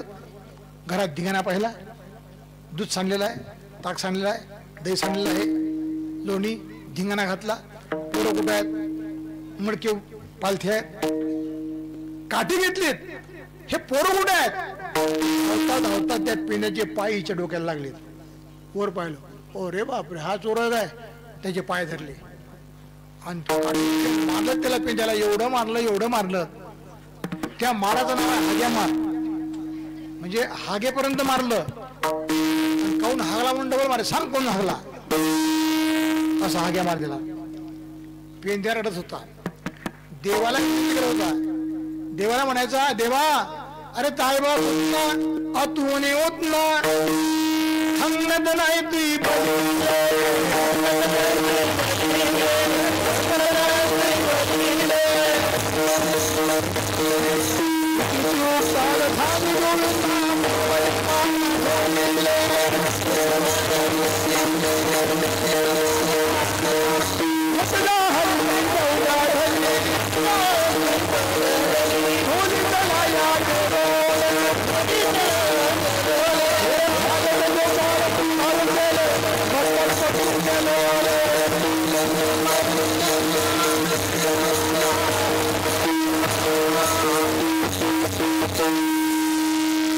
रडत होता. म्हणायचा, अरे दायबा कुठना थन्नद नाही तू. दायबा कुठना अतुना थन्नत नाही तू भरिले. ते तिथे उपताल थांब दोविंदा मधवली माया थोलिले. एकदा हली दौल्या धली तोली तलाया देलोले. थाले तोपाल तालून दिले, मधलाच पतलून दिलोले. बोला दिल्लं तर दिल्लं, तिनं बुद्धू मारलं. बोला मारलं तर मारलं, मी मुलमुल लल्लो तर लल्लो. दायबा कुठना आतून येत ना थंगत नाही तुझी बलिले. तिथे ती उपताला थांदू दोविंदा मधवली माया थोडली. देवानं म्हटलं, का रे पेंद्या, सारे पोरं बाहेर निघाले, तू कसा लटकला? काय करा सांग? तू डोळे उघडलेत काय? मग काय दोन्ही उघडले काय? एकच. पण तू बारीक. भगवंत हा म्हणून तिनं बुधू मारला. पेंद्या माणसाला उघडाव तर दोन्ही उघडे डोळे काही फरक पडत नाही. दोन्ही उघडाव, दोन्ही लाव, काहीच होत नाही. पण एक लावला आणि एक पुगळा असा रेणीकडे सुरू केलं की बुधबुध मारच खावं लागते. तात्पर्य असं आहे, एक वेळा प्रपंचाकडे एक वेळा परमार्थाकडे त्यांना असं होते. पेंद्या विश्वास ठेव. कोण वेळा वाटलं पाहून घ्या म्हणून रस्ता कोणता आहे तर, अरे हा रस्ता कोणाच्या लक्षात येत नाही रे. हा रस्ता कोणाच्या लक्षात येत नाही. पण विश्वास ठेवा, तुम्ही विचार न करता अवघे माझ्या विश्वास ठेवून या, शंका धुवून येऊ नका. आणि अशा प्रकारे पेंद्या बाहेर काढला. असो, चोरी सापडली, सगळ्या गवळणी यशोदेकडे गेल्या आणि सांगितलं आता हे काही बरं नाही, तुझ्या पोराला ठेवतं का आम्ही जाऊ. शेवटी यशोदा म्हणले काळजी करू नका, माझा पोरगा उद्यापासून वृंदावनात जाईल. वृंदावनामध्ये गाई गोधून कृष्ण जातो, नाना तरी खेळतो. खेळता खेळता 12 वाजतात. 12 वाजता भोजन करतात आणि असा नित्यक्रम आहे. 12 वाजेपर्यंत जोपर्यंत गाई चारा खाऊन तृप्त होत नाहीत आणि रवंत करत नाही तोपर्यंत ते जेवण करत नव्हते. म्हणजे आधी गाईंना पोटभर चारायचे, नंतर पाणी पाजायचे आणि रवंत करायला लागल्यात म्हणजे गाई तृप्त झाल्यात की मग गोपाळ त्या कदंब वृक्ष झाडाखाली दाट सावलीमध्ये त्यांच्या शिदोऱ्या सोडायचे आणि जेवायचे. एक दिवस कृष्णाने पाहिल्यात त्यांच्या शिदोरीकडे, त्या शिदोऱ्या चांगल्या नव्हत्या. तशा शिळी भाकर, कोणात फक्त, कोणात फक्त भुरकी चटणी, असं होतं ते. देवाला विचार केला काय हो, हे असं नाही, उद्याला आपल्याला काला करायचा आहे आणि त्याकरता काय आणाल. या गड्यांना बोलावलं, सांगितलं माझी शिदोरी बघा, माझी आहे तशी, अशी असली ठीक, नाही तरी घरा जाई. माझ्यासारखी जर नसेल शिदोरी प्रत्येकाची तर तुम्हाला मी काढून देईल. त्यात एक म्हणला देवा आमची आहे मला देत नाही आहे, नवनीत आणावे, चोरी करा. तरी मात्र अशी शिदोरी गोपाळांनी देवाने सांगितलं शिदोऱ्या आणल्या. दुसऱ्याशी गाई चरतात. चला वळू गाई, 12 वाजलेत. जेऊबाई सुयके ठाई, बहु केली वन पायीपिटी झाला शिन. चला गाई वळवा असं म्हणून त्या ठिकाणी गाई वळवल्या. गाई एकत्रित केल्या, त्यांना पाणी पाजलं. झाडाखाली बसून गाई रवंत करतात. आणि आता काला करायचा. देवाने सर्वांच्या शिदोऱ्या एकत्रित केल्या. त्या शिदोरीच्या गाठी सोडल्या. तुकामने सोडल्या गाठी, दिली मिठी गाठी. ह्या सोडल्या लागल्या संध्याच्या, विकल्पाच्या, भ्रमाच्या, आळसाच्या, मायेच्या गाठी देवाने काढल्या, सोडल्यात आणि त्या सगळ्या शिदोऱ्या एकत्रित केल्यात. एकत्रित केल्यानंतर त्या ठिकाणी भगवान कृष्ण कन्हैया गोपाळांमध्ये गळे हो तुम्ही गोल बसा. ज्याप्रमाणे कमळाची फुलं आहेत त्याप्रमाणे पोरं बसले कमलाकार. आणि भगवान कृष्ण कन्हैया त्या ठिकाणी मस्त उभे आहेत. कसे बेव्रद वेणु जठर पटयो शृंग वेते जगक्षे वामे पाणम शूर्ण कबलम तत्शु. असं उपर्ण बांधलेलं आहे. पावा खोलात पावा, बासरी खोडलेली आहे आणि काठी घोंगडी, काठी बगलीमध्ये आहे, घोंगडी खांद्यावर आहे, खांद्यावर. आणि डाव्या हातामध्ये माखन, अनेक फळांचं लोणचं आहे. उजव्या हातात माखन मिश्रित भात आहे. आणि असा हा देव त्या ठिकाणी उभा आहे. पाहण्याकरता आजीव समरावती काला पहावया येती, देव विसरती देवा आपुला, आनंदन समाई मेदिनी, सारा विसरल्या पाणी, तटस्थ ध्यानी गायी झाल्या श्वापदी. अशा प्रकारे त्या ठिकाणी खूप आनंद आहे. भगवान कृष्ण प्रत्येक गोपाळाला म्हणतात कडे हो, एकमेकाच्या मुखात येतात, एकमेकाच्या मुखात घास घालतात आणि कुठलाही प्रकारचा असा आपोपर भाव न ठेवता भगवान कृष्ण प्रत्येकाला खाऊ घालतात. आणि असा तो आनंद आहे. स्वर्गातले देवता ते पाहतात.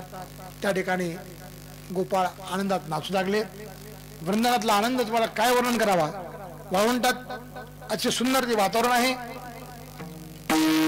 कदंब वृक्षाच्या पडछाये खाली नानारंगी दिसे मूर्ती अलवेली, हाती घेऊन या बासरीची बेरी. असा तो कन्हैया त्या वृंदावनात काला करतो. ब्रह्मादी देवता आल्यात, इंद्रादी देवता आल्यात, पण त्यांना काला दिला नाही बरं का. तो काला गोपाळांना दिला. काय कारण? कारण असं आहे की गोपाळ हे वैष्णवाग्रणी आहेत. काला कोण करते? वैष्णव. काला करती वैष्णव. काला हे वैष्णव करतात. काला करती संतजन बरं का. सगळे त्यांच्या नारायण भगवान परमात्मा त्यांच्या सोबत आहे. या नारायणाचं महत्व यांना कळालं. अशी जे संत आहेत तेच कालाचे अधिकारी आहेत. काला पाहिजे असेल तर गळ्यामध्ये तुळशी माळ पाहिजे. माळ घालता देव म्हणतात आम्हाला माळीची गरज नाही. माळ घालायला लागतो का माळ पाहिजे म्हणून. आम्हाला माळीची गरज नाही. देवाने सांगितलं माळ गळ्यात घाला. चला बाई पांडुरंग पहुवाळ बनती मांडगेला काळा भोवती गोपाळाची दाटी हमामा उंबरी पावा वाजवी मोहरी घेतला अशी फेर माझी घालून या हरी. तुळशी माळ गुंपून या घालत आता कंठी. भगवंतांनी गोपाळांच्या गळ्यात तुळशी माळ घातली आणि आता ते अधिकारी आहेत. म्हणजे काल्याचा अधिकारी जो माळकरी आहे तो आहे. ठीक आहे. काला प्राप्त होण्याकरता माळकरी व्हा. आणि माळकरी जे संत आहेत संत कालाचे अधिकारी आहेत. ते संत आणि भगवंत यांचं एकदा चिंतन करू आणि सेवा थांबवू. बारकमाय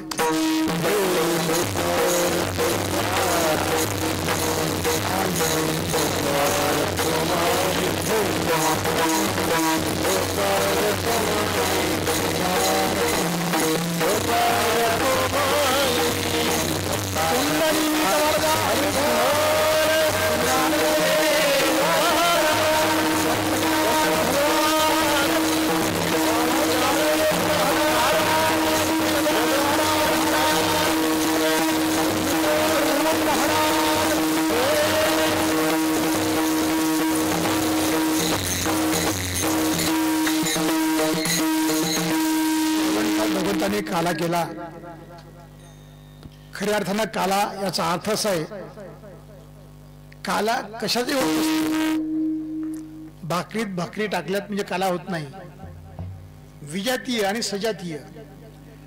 सजातीयांमध्ये काला होत नसतो, विजातीयांमध्ये काला होतो. जसं वरण आणि भाकर असेल त्याचा काला होतो. भाकर म्हणजे काला नाही. वरणात वरण टाकलं काला नाही. विजातीय ते विजातीय एक होणे. आणि काल्याचा अर्थ द्वैत विसरून जाणे. आपण या काल्यामध्ये काय टाकतो? दही, पोहे आणि साखर असा काला असतो आपला. दही, पोहे, साखर, त्यात कोणी डाळ वगैरे काय टाकते वगैरे. दह्याचा रंग पांढरा आहे, साखरचा रंग पांढरा आहे आणि पोह्याचा रंग पांढरा आहे. हे तिन्ही रंगांना पांढरे आहेत पण चवी प्रत्येक वेगळे आहेत. आंबट आहे, साखर गोड आहे आणि पोहे फिक्कट आहेत. काळजी असतील ते. म्हणजे या तिघांच्या चवी वेगळ्या आहेत. पण दही, पोहे आणि साखर हे एकत्रित झाल्यानंतर जो काही आनंद मिळतो म्हणजे रस निर्माण होतो हे तीनही एकरूप होणे. तसं काला म्हणजे जीव आणि ब्रह्म हे ऐक्य प्रतिपादन करणे. त्याचं नाव काला. आणि तो काला साधू संतांनी केला, तो काला भगवंतांनी केला. म्हणून काल्याचा अर्थ असा आहे की सगळ्या गोष्टी बाजूला टाकणे, द्वैतातून अद्वैतामध्ये येणे, त्याचं नाव काला आहे. तो काला संत करतात. काला करती संत जन सगळे त्यांच्या नारायण हरिनामाचा खिचडी काला प्रेमी मोहिला साधनी. जीवनामध्ये खरा काला केला.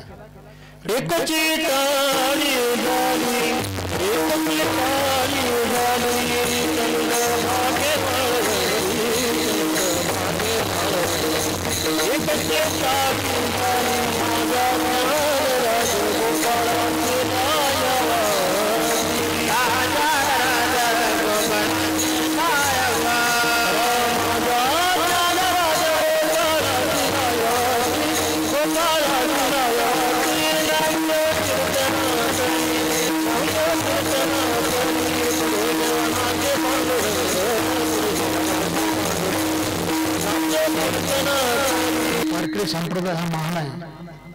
वारकरी संप्रदाय श्रेष्ठ आहे. या वारकरी संप्रदायामध्ये ज्ञानोबांनी फार मोठी देणगी दिली बरं का. वारकरी संप्रदायामध्ये भेदच नाहीये. सगळे भेदातून अभेदात आणले ज्ञानोबरायाने. अद्वैत कुसरी विरळा जाणे हरिपडावली वाडी म्हणतात. म्हणजे द्वैतातून अद्वैतामध्ये आणलेत असे श्रेष्ठ आहेत. ज्ञानोबरायांनी त्या काळामध्ये क्रांती केली. आज वारकरी संप्रदाय बरेच माणसं काही काही बोलतात बरं का, पण वारकरी हा जो अभंग महाराजांनी प्रमाण दिलं ना, हे प्रमाण काय म्हणते की वाळवंटामध्ये जेव्हा एकही टाळ झाली चंद्रभागे वाळवंटी, त्या वाळवंटामध्ये कीर्तन झालं. कीर्तन करी पुढे देव नाचचे पांडुरंग. नामदेवाच्या कीर्तनामध्ये देव नाचायचे आणि त्या ठिकाणी प्रमाण कोण म्हणावं, प्रमाण कोणी म्हणावं, प्रमाण कोणी द्यावं, तसं कोणी देत नव्हतं. तर त्या सांगण्यात होती व्यक्ती कोण,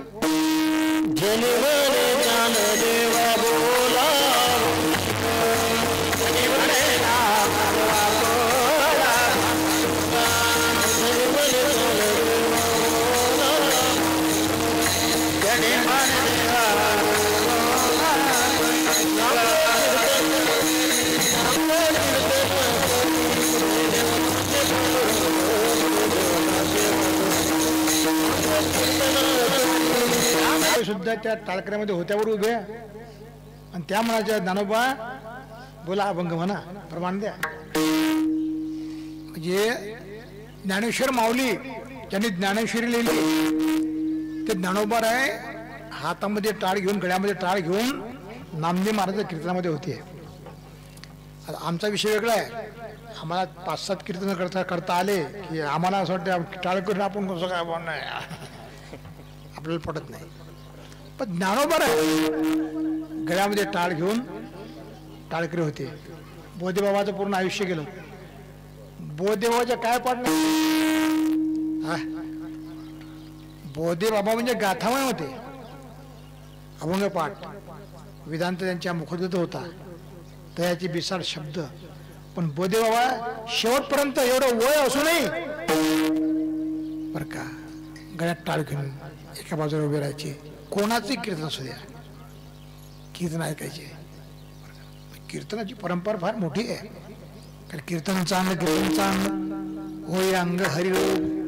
ज्ञानोबा आहे गळ्यामध्ये टाळ घ्यावा आणि नामदेव बाबाच्या महाराजांच्या कीर्तनामध्ये टाळ वाजवावा, जनाबाईनं प्रमाण द्यावं आणि देव महाराज त्या ठिकाणी नाचावा. असं तो रंगवरे कीर्तनात प्रेमी हरिदास नाचत असा तो आनंद होता वाळवंटामध्ये. आणि त्या वाळवंटामध्ये काला करायचे आणि तो काला त्यामध्ये ज्ञानोबारायला लाया वाटायचे. काल माऊली ज्ञानोबारायचा समाधी संजीवन सोहळा जो आनंदला हला आज आपल्या वडळीमध्ये बरं का, तर हा आनंद आहे. पण आनंदीला नाही जाऊ शकत असं काही नाही. माऊलीला आपण इथं जरी सेवा केली माऊलीपर्यंत आपली भावना पोचते बरं का. पण आनंदीचा जो काही आनंद आहे कालचा तो वेगळा आहे बरं का. जे आनंदीला आता आपल्या वडिलांचं फार मोठं भाग्य आहे. या